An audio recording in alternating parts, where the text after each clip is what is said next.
Hey everyone, it is that time again. It is 7 Habits of Happy Kids. And this week, the habit is synergy, working together. That's a pretty good word, eh? Anyway, let's get into the story. And the story for this week is titled Sophie and the Perfect Poem. At school one day, Miss Hoot said, "Class, I'm going to pair you up with a partner and have you write a poem to share with the class in one week." I hope that I get Lily as my partner, Sophie thought.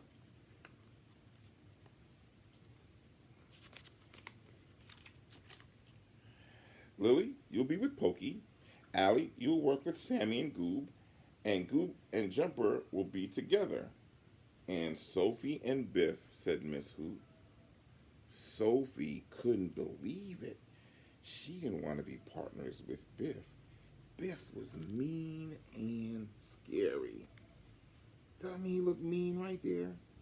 That's a mean face if I've ever saw one. "Geez, Sophie, sorry you got Biff," said Tagalong Alley. "Yeah," said Jumper, "that's a real bummer." "I'm probably going to have to write it all by myself," said Sophie. "It has to be perfect."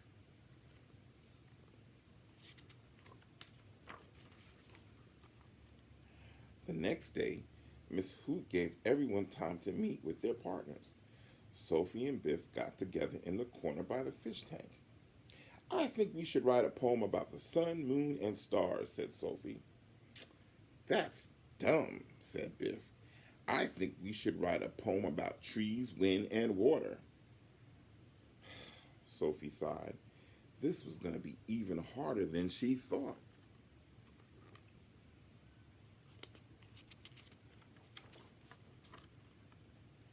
Sophie decided to talk with Miss Hoot. "Can I please get a different partner? Biff isn't very nice, and he doesn't have any respectable ideas."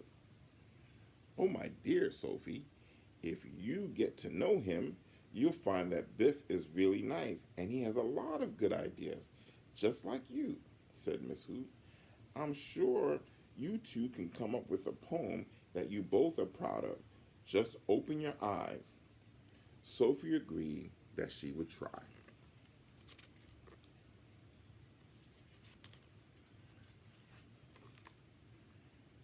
So Biff and Sophie started working on their poem.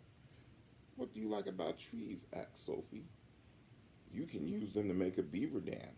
My dad made one that took him 6 months and I got to help." "That's cool," said Sophie. "I also like the sun, moon, and stars and all that stuff too," said Biff. "You do?" said Sophie. "Well, maybe we could put our ideas together. They got to work."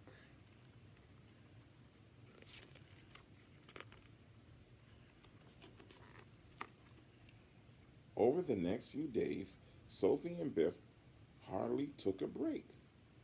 Look how hard they're working. Oh, they're cooking with grease now. Look at all that hard work.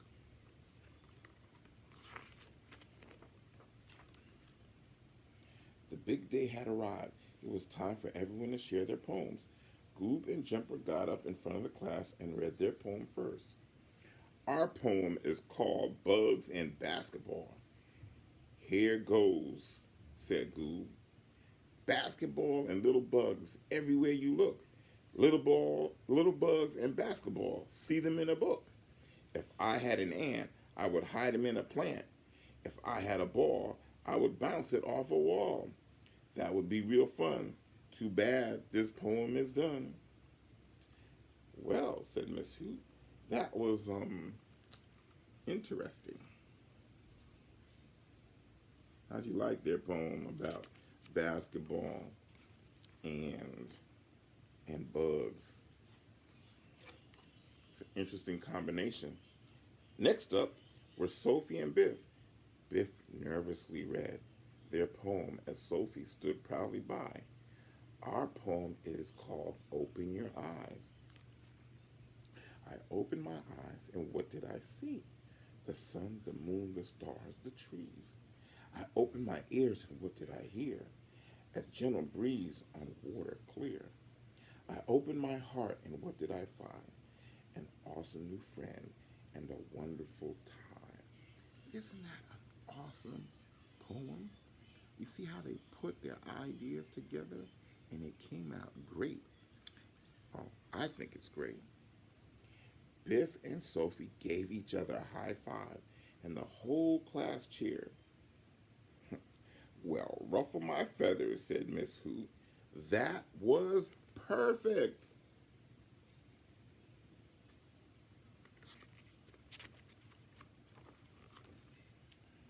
Wow, Sophie, your poem was really, really good, said Tagalong Alley. I guess Biff wasn't so bad, huh? Hey, everyone, let's play some soccer. Jumper called. Great, Sophie said. Biff, are you coming? Oh, they're friends now, huh? I guess Biff isn't so bad after all.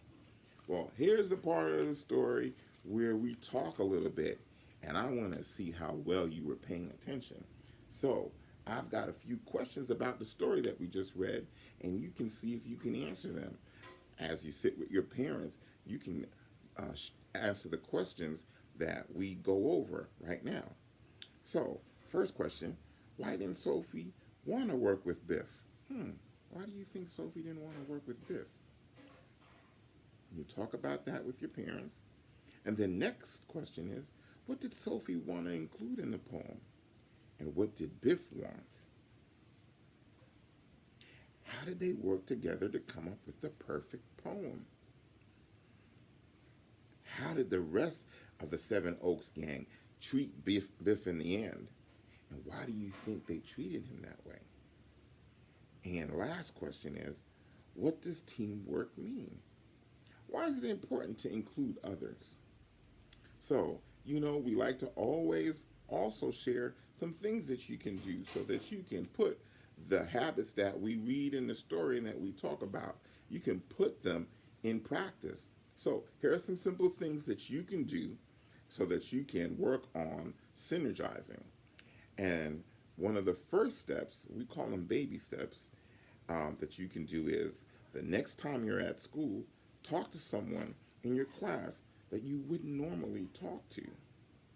Second thing you can do is, well, think about if you've ever been left out. Talk with your mom and dad about how it made you feel when you were left out.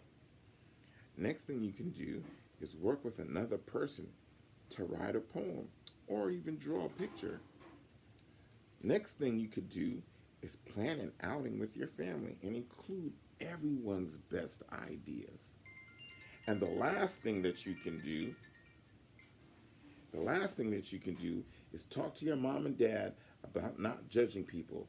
Discuss why differences are good. Well, that is the end of our story, and we'll have one more installment to 7 Habits of Happy Kids next week, and that'll be the 7th habit. Aren't you excited? I can't wait to see you guys next week. Bye-bye.